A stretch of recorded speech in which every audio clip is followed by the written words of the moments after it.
All right, second grade. Today we're gonna be making our lion. We have our big white paper. We're gonna put our name and class code with a pencil. Remember, it must be a pencil so it doesn't bleed through. We're gonna put it right in the middle of our paper so that way when we go to cut our lion out later, we won't accidentally cut off our name. So make sure you're putting it right in the middle. Flip it over. Then with your Sharpie, I want you to make as big of a circle as you can on your paper.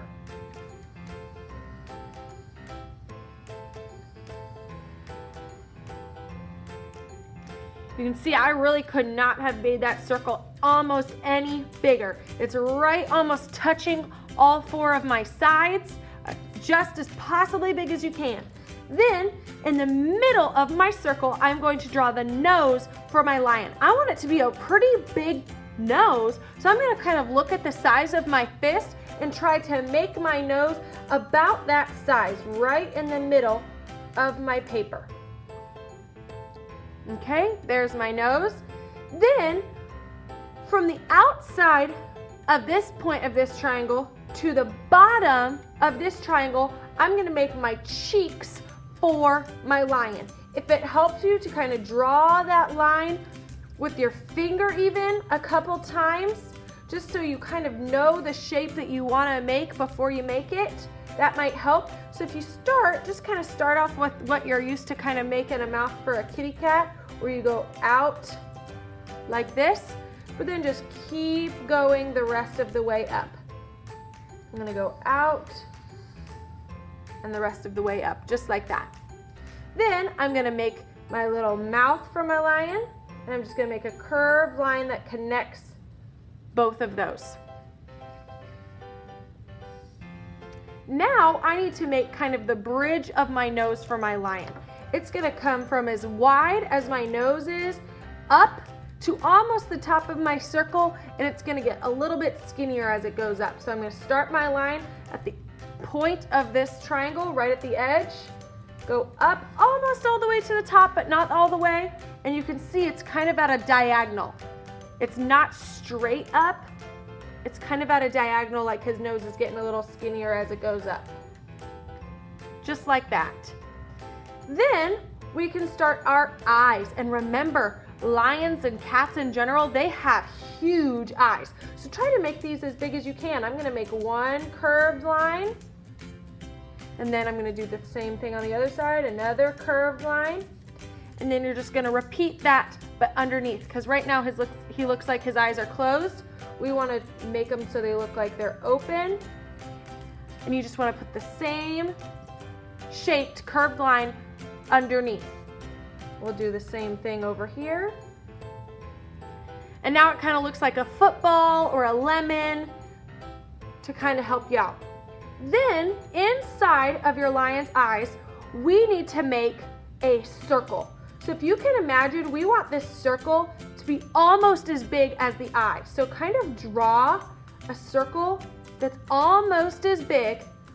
So all you really have to do for this circle is draw the two outside lines, the two curves for the outside, because we'll just say that the top of my circle is the top of the eye and the bottom of the eye, just like that. So all you really need to draw are those two curved lines. We'll do the same on the other side.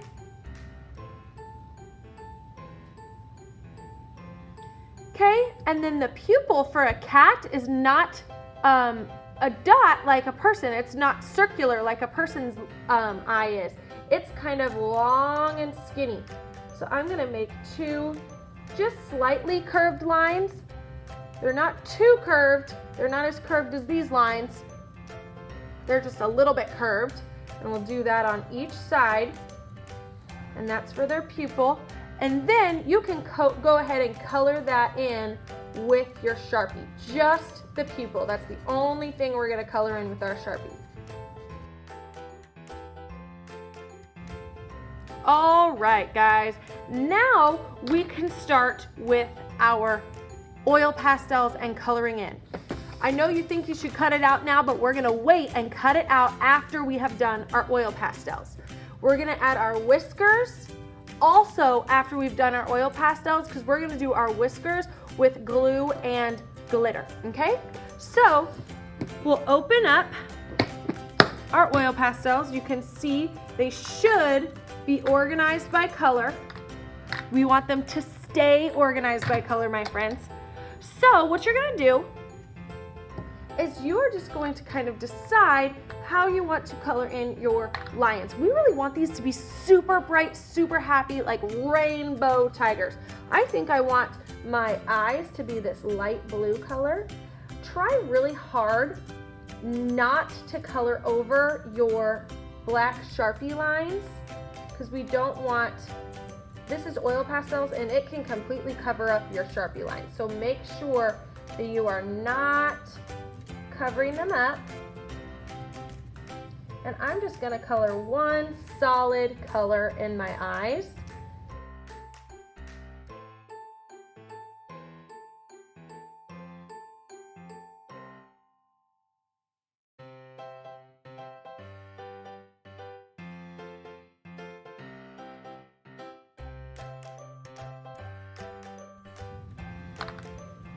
And I think I'm gonna pick solid colors for my cheeks, for my nose, for the top of my nose, and for my mouth. So I'm gonna do that now.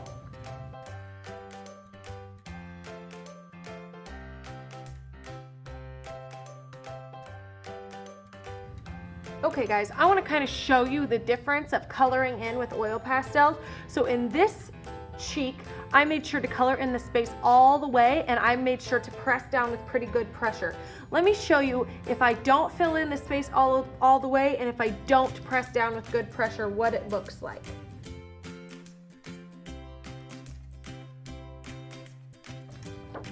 Do you see the difference? Even if you go to blend, this is still never gonna be as bright and as colorful and look as nice as this is. So even in this one, I didn't color in the space all the way and I didn't press down very hard. Let me color in the space all the way, but I still won't press down very hard, and you'll still see it doesn't look as nice as if you press with a little bit of pressure. And I'm not saying to break my oil pastels, you're pressing so hard.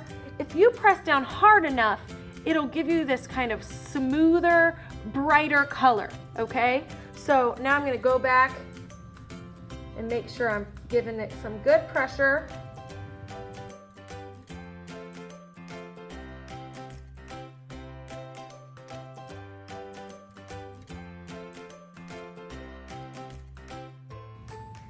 All right, so you can see I picked one color for each of these spaces, but now I'm gonna kind of do my background a lot more colors and more rainbow kind of mixing of colors. So I think maybe down here, I'll do this dark blue. And since I'm gonna put another color next to it, I don't wanna make just a straight line like that. I kinda wanna make it kind of jaggedy and zigzaggy.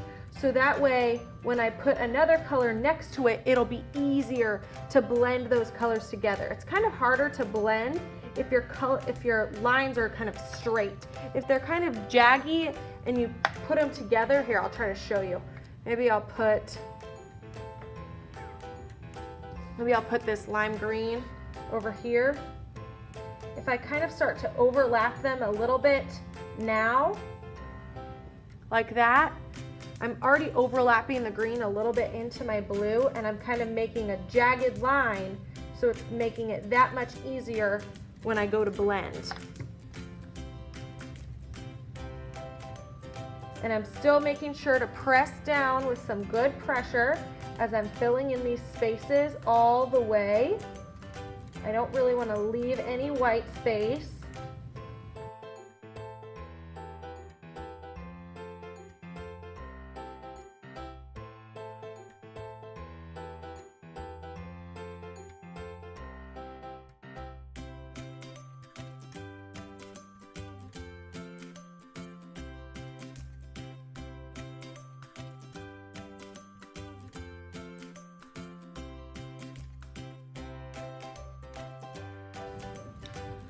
All right, now that I have it completely colored in, now it's time to get either a paper towel or or a tissue paper and kind of blend this out. Now these solid colors, as long as you did a good job of filling in the space all the way. You don't really need to do a whole lot of blending where you only put one color. The main spots you need to blend are these spots where your colors are starting to overlap. And try to get a clean piece of your paper towel every time you're blending two new colors.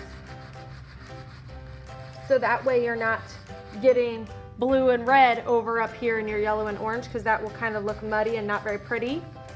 So I'm gonna get a new paper towel, or a clean spot of my paper towel, I should say, and blend together each of these spots. And this will just help make your colors look like they're running together a little bit smoother.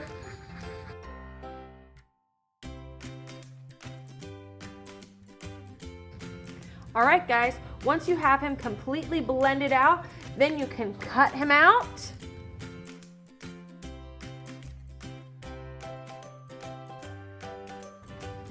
And there you go. Next time, we will add our mane and our ears and our whiskers.